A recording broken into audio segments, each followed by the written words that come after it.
RRC नेटवर्कच्या ताज्या बातमीपत्रात आपले स्वागत। अशा आहेत आजच्या प्रमुख घडामोडी।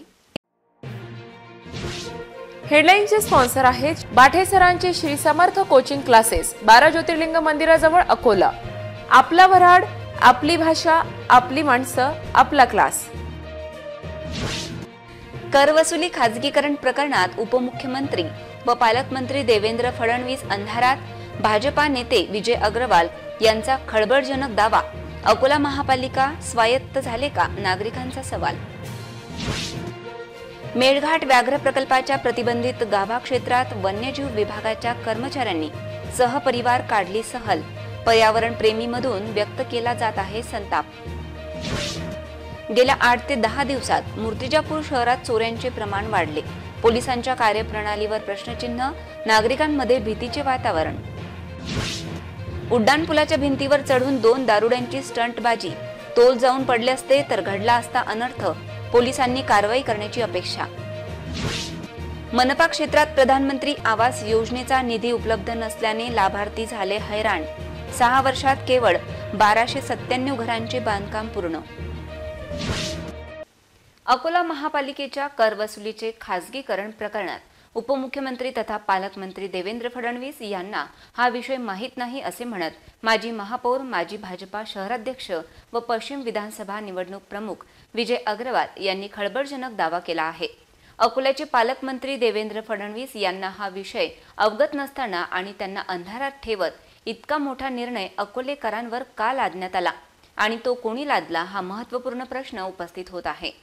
कर वसुलीच्या खाजगीकरणात अकोला महापालिका स्वायत्त झाले का, असा प्रश्न या निमित्ताने नागरिकांना पडला आहे। महापालिका कर वसुलीचे खाजगीकरणाचा मुद्दा जिल्ह्यात केवळ सिटी न्यूज सुपरफास्ट आणि आरआरसी न्यूजने प्रकाश झोतात आणला, पण आरआरसी न्यूजला मुलाखत न देता राज्यातील इतर चॅनल्सला भाजपा नेते विजय अग्रवाल यांनी मुलाखत दिल्या। त्या मुलाखती देताना त्यांनी अनेक खळबळजनक दावे केले। त्यात पहिली म्हणजे पालकमंत्री यांना हा विषय माहीत नाही आणि दुसरी म्हणजे पुन्हा असेसमेंट करण्याची गरज नाही। असेसमेंट करण्याची गरज नाही असे विजय अग्रवाल यांनी कंत्राटदाराचे काम वाचविण्यासाठी पुढाकार घेतल्याचे चित्र आहे। काय म्हणाले विजय अग्रवाल, पाहू त्यांच्या मुलाखतीत। आमदार नितीन देशमुख आणि राजेश मिश्रा हे दादान खोटं बोलत आहेत। कोणताही दबाव आमचा त्याच्यावर नाही आहे। या महापालिकेमध्ये प्रशासक आहे आणि पालकमंत्र्यांना हा विषय माहिती नाही। उलट आमची जी माहिती आहे, हा कॉन्टॅक्ट शिवसेनेच्या लोकांना पाहिजे होता, म्हणून हे सगळं आता भांडवल करून राहिले। मुळात महापालिका हद्दीत असलेल्या मालमत्ताचे असेसमेंट करण्याच्या कामाचे टेंडर काढण्यात आले होते।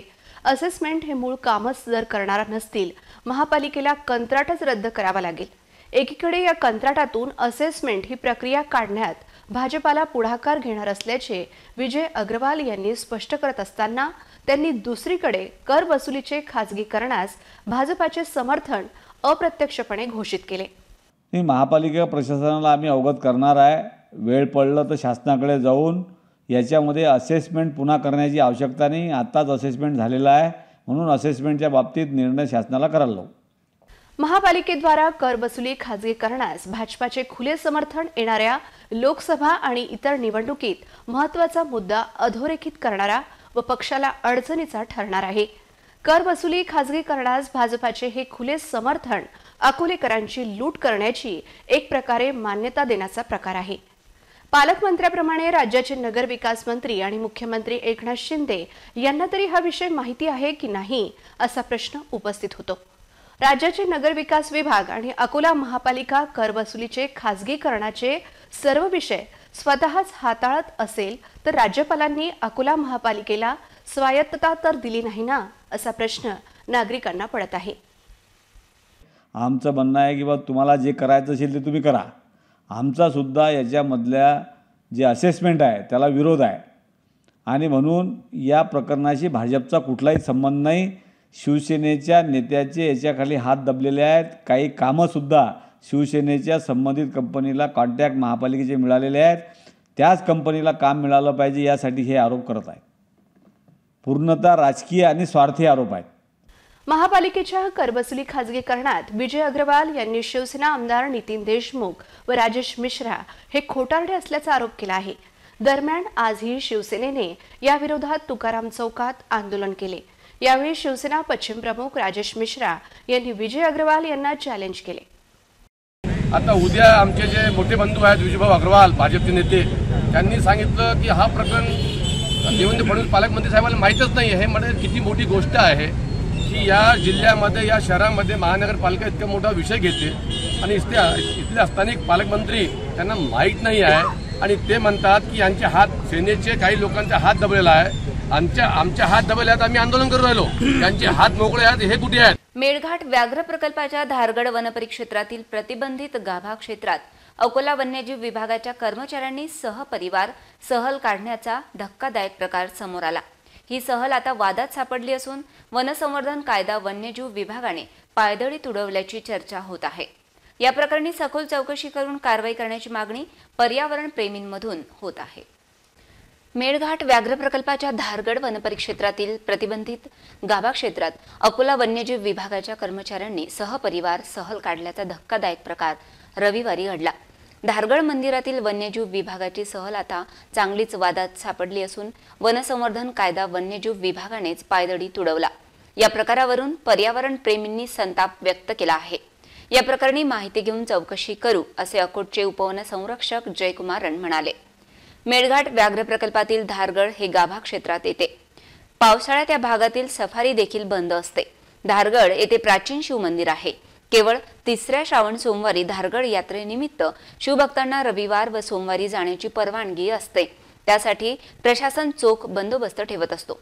इतर वेळी धारगड क्षेत्रात कुणालाही जाण्यास प्रवेश बंदी आहे।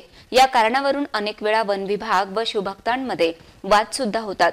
धारगड परिसरात वाघांसह अस्वलांचा मोठ्या प्रमाणात वावर असतो, त्यामुळे अत्यंत संवेदनशील क्षेत्र म्हणून ओळखले जाते।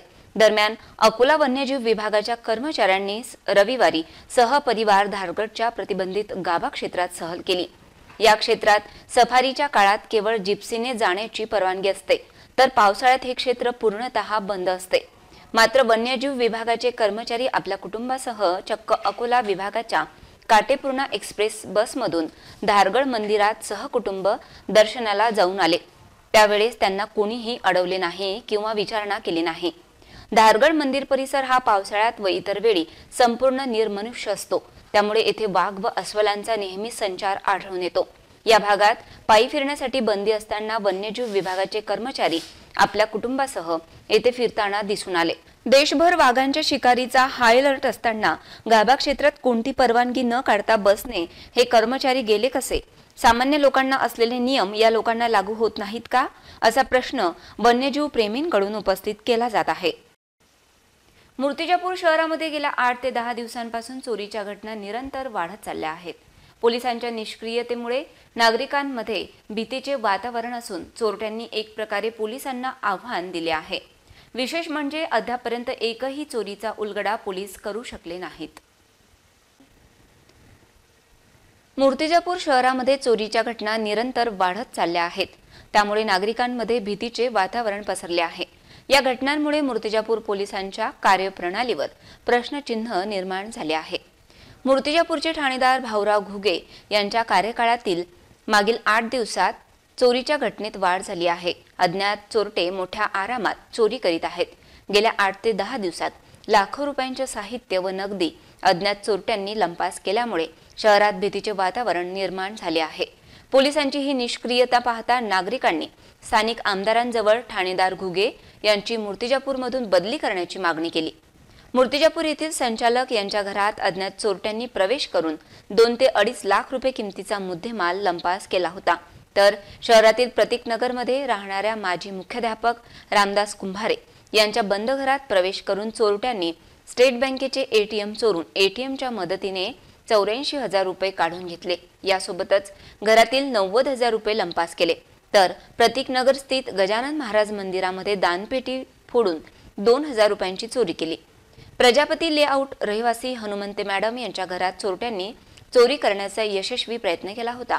यासोबतच अमोल चौधरी नामा मिलिटरी जवानाच्या घरामध्ये चोरट्यांनी घराचे कुलूप तोडून 10 ते 15,000 रुपयांची चोरी केली होती।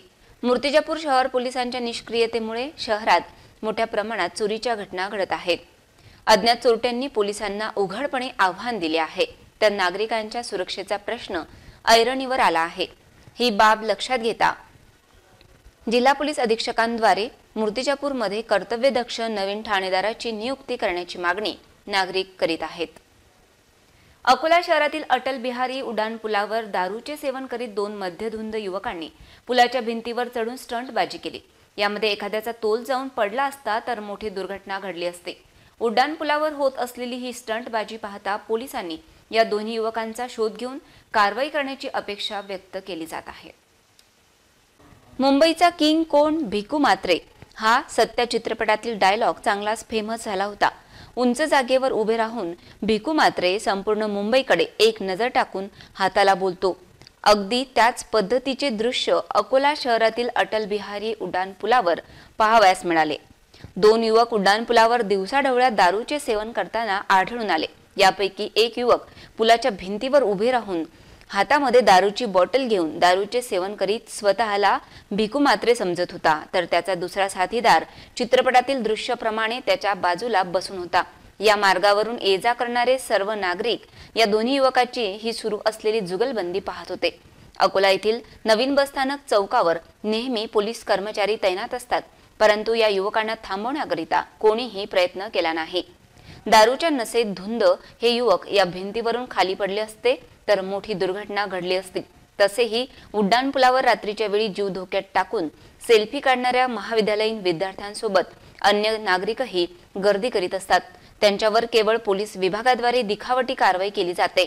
आज जर हे दारुडे युवक तोल जाऊन खाली पडले असते तर मोठा अनर्थ घडला असता। उड्डाण पुलावर सुरू असलेली ही स्टंटबाजी पाहता अशा युवकांवर कडक कारवाई करण्याची मागणी नागरिकांमधून होत आहे। अकोला महानगरपालिका क्षेत्रात पंतप्रधान आवास योजनेअंतर्गत निधी अभावी घरकुलांचे स्वप्न पाहणाऱ्या लाभार्थ्यांचे स्वप्न हवेतच विरणार की काय असे चित्र निर्माण झाले आहे। निधी नसल्यामुळे अनेकांची घरे अर्धवट स्थितीत असून या नागरिकांना मनपा कार्यालयाची उंबरठे झिजवावे लागत आहेत। विशेष बाब म्हणजे मनपा क्षेत्रात गेल्या 6 वर्षात केवळ 1297 घरांचे बांधकाम पूर्ण झाले। महापालिका क्षेत्रात केंद्र शासनाच्या वतीने पंतप्रधान आवास योजनेअंतर्गत मागील 6 वर्षांच्या कालावधीत 7640 मंजूर घरांपैकी केवळ 1297 घरांचे बांधकाम पूर्ण झाले असून 1477 घरकुलांचे बांधकाम सध्या सुरू आहे, तर यामध्ये गेल्या 6 वर्षांपासून सुरू न झालेल्या घरकुलांची संख्या 2428 एवढी आहे। विशेष बाब म्हणजे 6 वर्षात 7640 घरकुल मंजूर झाले असले तरी यामधील 2438 घरकुल ही कपात करण्यात आली आहेत। सध्या सुरू असलेल्या घरकुलांना निधी नसल्यामुळे या घरकुलांची कामे सुद्धा बंद होण्याच्या मार्गावर आहेत। घरांचे स्वप्न पाहणाऱ्या गरजू व गरीब नागरिकांना या योजनेअंतर्गत आता निधी उपलब्ध नसल्यामुळे मनपाच्या पंतप्रधान आवास योजना कार्यालयाचे उंबरठे झिजावे लागत आहेत। दररोज या ठिकाणी निधी उपलब्ध झाला का असे विचारणाऱ्यांची संख्या अधिक आहे। येथील कर्मचारी सुद्धा सध्या निधी नाही आला की वाटप करून असे सांगतात आणि निधी कधी येणार हे मात्र कुणालाही माहित नाही। बांधकाम सुरू न झालेल्या घरकुलांची संख्या सर्वाधिक असून यामागे कारण काय आहे हे मात्र एक कोड बनला आहे। एवढ्या मोठ्या महानगरपालिका हद्दीत 6 वर्षात 64,000 अर्जांपैकी केवळ 7640 अर्ज मंजूर होणे आणि त्यामध्येही केवळ 1297 घरकुल पूर्णत्वास येणे हे या योजनेची अपयशाची गुणसूत्र दिसून येतात। केवळ पंतप्रधान आवास योजना 2022 पर्यंत प्रत्येकाला घराचे स्वप्न पूर्ण करण्याचे स्वप्न राहणार की काय असा प्रश्न या निमित्ताने उपस्थित झाला आहे। इतरही घडामोडींचा आपण आढावा घेणार आहोत, मात्र छोट्याशा विश्रांतीनंतर। Marcus the readymade multibrand showroom घेऊन आले आहे फुल टू पैसा वसूल मान्सून सेल।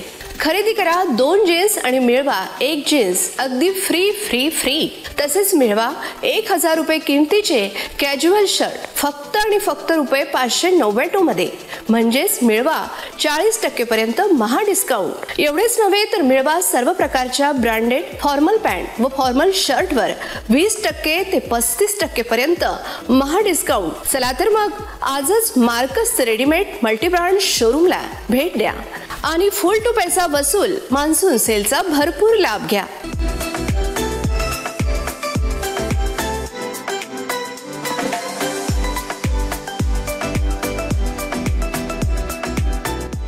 आमचा पत्ता आहे Marcus the readymade multibrand showroom, LRT college road, Raghuvanshi Mangal कार्यालयाच्या बाजूला, अकोला. विश्रांतीनंतर पुन्हा एकदा तुम्हा सर्वांचं हार्दिक स्वागत. पवित्र अधिक मास संपल्यानंतर श्रावण महिन्याला सुरुवात झाली असून भोलेनाथाच्या आराधनेकरिता लागणारे धार्मिक पुस्तकांची विक्री वाढली आहे. इंटरनेटच्या युगात आजही भाविकांमध्ये धार्मिक पुस्तकांचे महत्त्व कायम असून नागरिक खरेदी करीत असल्याचे पुस्तक विक्रेत्यांचे म्हणणे आहे. नुकत्याच संपलेल्या पवित्र अधिक मासानंतर भोलेनाथाची महिमा असलेल्या श्रावण महिन्याला प्रारंभ झाला आहे. पण जगातील सर्व 12 महिन्यांमध्ये श्रावण महिन्याला विशेष महत्त्व असते, कारण हा महिना भोलेनाथाच्या भक्तीचा महिना म्हणून ओळखला जातो.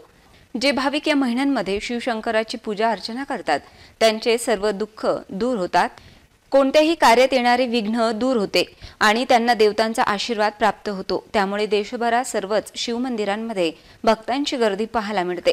श्रावण महिन्यामध्ये कोणत्याही वाईट विचारापासून स्वतःला परावृत्त ठेवले पाहिजे.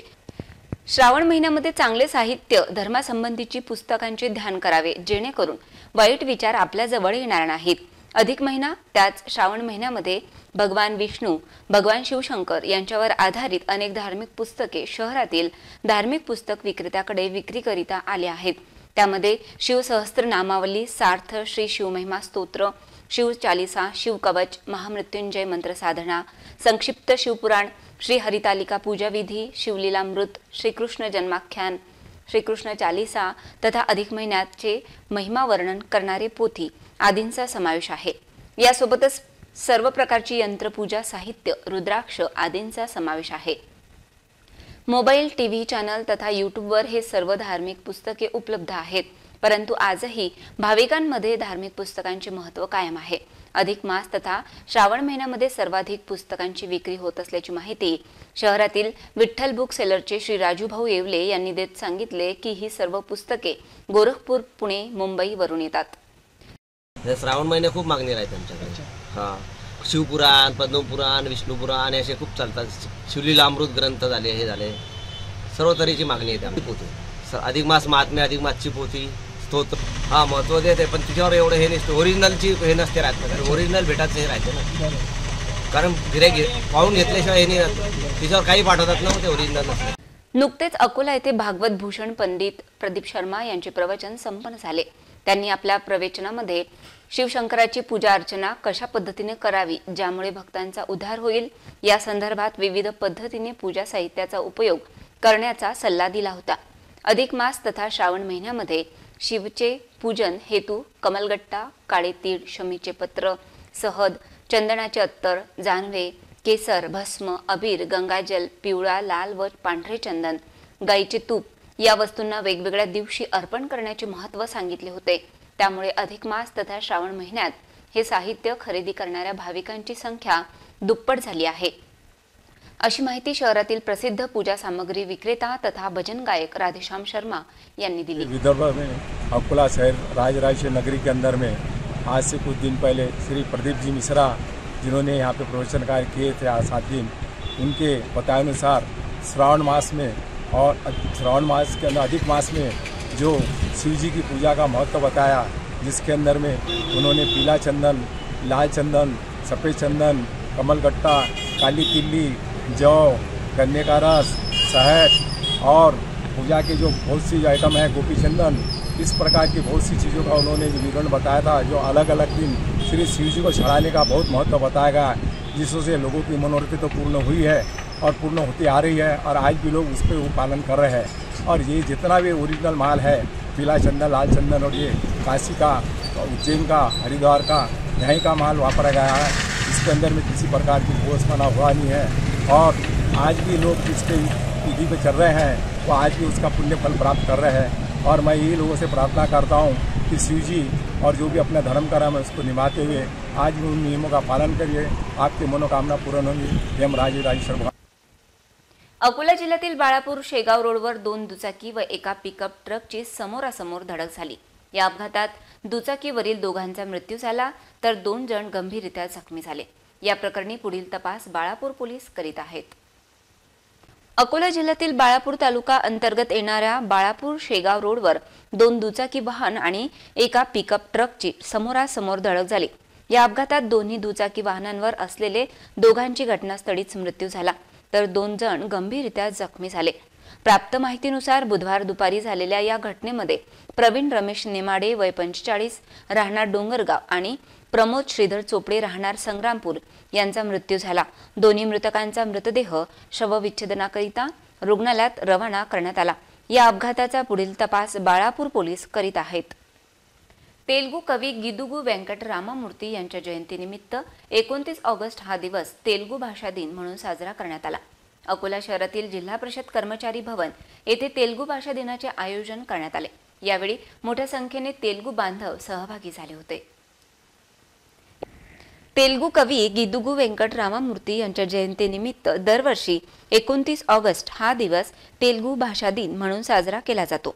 तेलुगू भाषा ही आपल्या देशातील 22 मान्यताप्राप्त भाषांपैकी एक आहे। अकोला शहरातही मोठ्या प्रमाणात तेलुगू भाषिक नागरिक राहत आहेत। जिल्हा परिषद कर्मचारी कल्याण भवन सिव्हिल लाईन्स परिसर येथे तेलुगू भाषा दिनाचे आयोजन अखिल भारतीय तेलुगू महासंघाच्या वतीने करण्यात आले होते। यावेळी संघटनेचे राष्ट्रीय अध्यक्ष श्री हरीश अण्णा मिरजमाले, शशिकांतजी मैनूर, सरचिटणीस नंदू अण्णा तेंडुलकर, मधुकर मुत्याळकर, सुरेश मुत्याळकर आदी उपस्थित होते। डाकोळकर, अंजुबाई सावडेकर, सौ विजयालक्ष्मी पडगेल, सौ पद्माबाई तुबले, सौ लता मरमपल्ली आदी उपस्थित होते। प्रतिमा पूजनानंतर कार्यक्रमाला सुरुवात झाली। यावेळी उपस्थित सर्व पाहुण्यांनी तेलुगू भाषा संवर्धनाकरिता सर्वांनी प्रयत्न करावे असे आवाहन केले।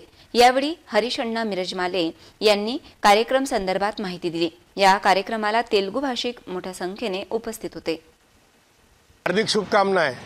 मी अंदरकी तेलुगु भाषा दिनोत्सव शुभकांक्षालु 29 अगस्त यह श्री गिदुगू वेंकट राममूर्ति तेलुगु लेखक और अग्रणी तेलुगु भाषा विशेषों और सामाजिक दूरदर्शिता में से एक थे। श्री गिदुगू वेंकट राममूर्ति का जन्मदिन भारत में तेलुगु भाषा दिवस के रूप में मनाया जाता है। तेलुगु भारत की 6 शास्त्रीय भाषाओं में से एक भाषा है। यह आंध्र प्रदेश, तेलंगाना में बोली जाती है। तेलुगु भाषा द्रविड़ भाषा परिवार की सबसे बड़ी सदस्य है। 21वीं सदी की शुरुआत में तेलुगु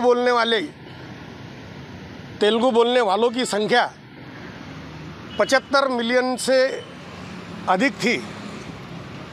वक्त के चलते चलते और तेलंगाना और आंध्र प्रदेश से धीरे धीरे जनता माइग्रेटेड होकर यह भाषा धीरे धीरे महाराष्ट्र और दूसरे राज्यों में विलुप्त होते जा रही है। फिर भी मुझे मेरी माताजी की 4 लाइनें याद आ रही है जो तेलुगु में माता गौरम्मा के लिए गाया करती थी। वो मैं आज आपके सामने सुनाने जा रहा हूँ।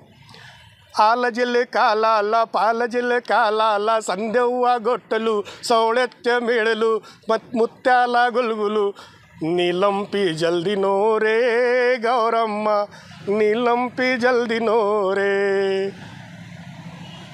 आज तेलुगु भाषा दिवस के शुभ अवसर पर मैं तेलुगु में फिर से एक बार मी अंदरिकी तेलुगु भाषा दिनोत्सव शुभकांक्षालू ऐसा कहते हुए अपने 2 शब्दों को विराम देता हूँ।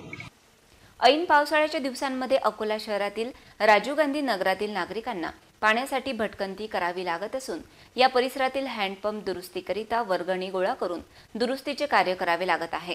याकडे महानगरपालिका प्रशासन लक्ष द्यावयास तयार नाही असा आरोप नागरिकांनी केला आहे। ऐन पावसाळ्याच्या दिवसांमध्ये अकोला शहरातील काही भागांमध्ये पाणी टंचाई निर्माण झाली आहे। अकोला शहरातील राजीव गांधी नगर परिसरात ही परिस्थिती सध्या पाहायला मिळत आहे। पावसाळ्याचे दिवस असताना या परिसरातील सर्व हँडपंप बंद पडलेले आहेत। पाईपलाईनच्या माध्यमातून पिण्याच्या पाण्याचे पुरवठा कमी प्रमाणात होत असल्या कारणाने दररोजच्या उपयोगाकरिता लागणारे आवश्यक पाण्याकरिता परिसरातील नागरिकांना हँडपंपच्या पाण्यावर अवलंबून राहावे लागत आहे। परंतु या भागातील सर्व हँडपंप बंद पडलेले आहेत। या बंद पडलेल्या हँडपंपची दुरुस्तीकरिता परिसरातील नागरिकांनी महापालिका प्रशासन तथा परिसरातील माजी नगरसेवकाकडे तक्रार केली होती। परंतु या समस्येची मनपा प्रशासन तथा माजी नगरसेवकाने कोणत्याही प्रकारची दखल घेतली नाही। त्यामुळे आज रक्षाबंधनच्या दिवशी परिसरातील नागरिकांना पाण्याकरिता घरोघरी जाऊन वर्गणी गोळा करीत हँडपंपची दुरुस्ती करावी लागली। या परिसरात सर्व मोलमजुरी करणारे गरीब नागरिक राहतात। दररोज कमावणे आणि दररोज खाणे अशी त्यांची परिस्थिती आहे। परंतु त्यानंतरही आपल्या पोटाला चिमटा देऊन या गोरगरीब नागरिकांनी हँडपंप दुरुस्तीकरिता वर्गणी गोळा करावी लागली। ही बाब लक्षात घेता शोपीस बनलेले परिसरातील सर्व हँडपंप महापालिका प्रशासनाद्वारे घेऊन जावे अशी तीव्र प्रतिक्रिया परिसरातील महिलांनी व्यक्त केली। सर, आमची एवढी समस्या आहे की आमची बोरिंग आम्ही स्वतःच्या पैशानं वर्गणी करून सुधी करून राहिलो। आम्ही 40 वर्षापासून या नगरात राहिलो। राजीव गांधी पहिले तर गपूर नगर म्हणत होते, आता राजीव गांधी नगर म्हणतात। बाबा, आमच्या गरीबाच्या इकडे तर कोणी तर नेता आमचा असला पाहिजे, आमच्या इकडे पाहिलं पाहिजे। आम्ही घरकामं करणाऱ्या धुणं भांडे करू या 10-10 रुपयासाठी आम्ही भांडे घासतो, टोपलं भर, आणि इकडे 50-50 वर्गणी द्यावं लागते। मग आता सांगा, हे आता वय आहे का काम करायचं? तरी मला वर्गणी द्यायचं काम पडलं। आमची समस्या एवढीच आहे का बोरिंग सुधी करून द्या, आमचं पाणी द्या, लाईट द्या, आमच्या नगराचं काही सुधारणा करा बा। खडे आमच्या इथले जे हापशा आहेत त्या 3 महिने झाले बंद पडलेले आहे। तुम्ही पाहू शकता पूर्ण एरियामध्ये आमच्या एक सुद्धा हापशी चालू नाही आहे, माहिती आहे का? वार्ड मेंबरला फोन केले, आम्ही कलेक्टर ऑफिसला जाऊन आलो, महानगरपालिकेत जाऊन आलो, त्यांना फोन केले की ते म्हणतात उद्या 12 वाजेपर्यंत आमचे लोक येतात। आधी तर बोलतात की कॉन्ट्रॅक्ट कोणाकडे आहे ते माहीतच नाही, कॉन्ट्रॅक्ट भेटलाच नाही। मग तुम्हाला माहिती नाही, तुम्ही वार्डाचे हे असून तुम्हाला माहीत नाही कॉन्ट्रॅक्ट कोणाकडे आहे। आम्ही महानगरपालिकेमध्ये जाऊन तिथून माहिती काढली की आमच्या जो ते आम्ही राहतो तिथला वार्ड मेंबरनी माहिती काढून दिली आम्हाला की हा कॉन्ट्रॅक्ट आहे कोणाकडे। मग तुमच्याकडे हापशा जर दुरुस्त होत नसतील तर ह्या हापशा देऊ नका ना। आम्ही आता 4000 रुपये त्या हापशीला लागलेले आहे। आम्ही वर्गणी जमा करून सगळ्यांनी जमा करून हापशी दुरुस्त केलेली आहे। तुम्ही पाहू शकता, माहिती आहे का? एक सुद्धा हापशी आमच्या इथली दुरुस्त केलेली नाही आहे। मग तुम्हाला विचारलं की तुम्ही म्हणता आज येतात आमचे लोक, उद्या येतात। मग असं सांगू तरी नका ना की आज येतात उद्या येतात, डायरेक्ट म्हणा ना की आमच्याच्याने होत नाही बा। अकोट तालुक्यातील अकोली जहांगीर येथे शिवभक्तांनी दुसऱ्या श्रावण सोमवारी भव्य कावड उत्सव साजरा केला। या कावड यात्रेमध्ये मोठ्या संख्येने मंडळांनी सहभाग घेतला होता। गावामधून काढण्यात आलेल्या या कावड यात्रेचे ठिकठिकाणी स्वागत करण्यात आले।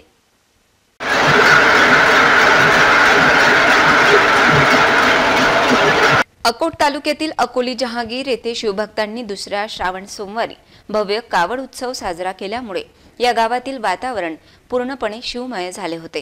कावड यात्रेमध्ये रामसेवा कावड उत्सव मंडळ, शिवराज्य कावड उत्सव मंडळ, हिंदू गर्जना कावड उत्सव मंडळ, सार्वजनिक शिवभक्त कावड मंडळ, पणाज आदी मंडळ सहभागी झाले होते। यामध्ये बळीराजाच्या नंदीने सर्वांचेच लक्ष आपल्याकडे वेधून घेतले होते।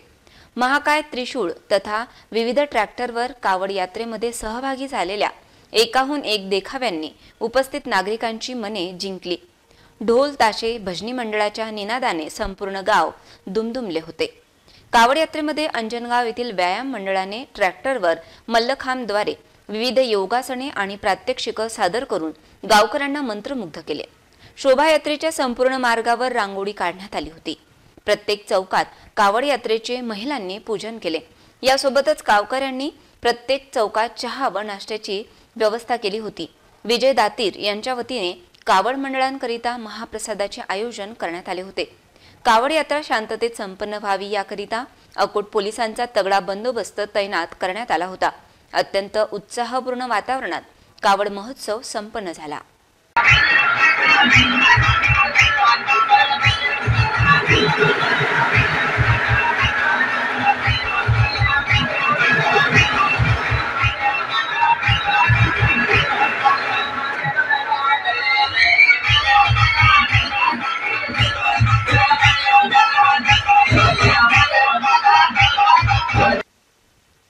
पुन्हा एक नजर टाकूया आजच्या प्रमुख घडामोडींवर।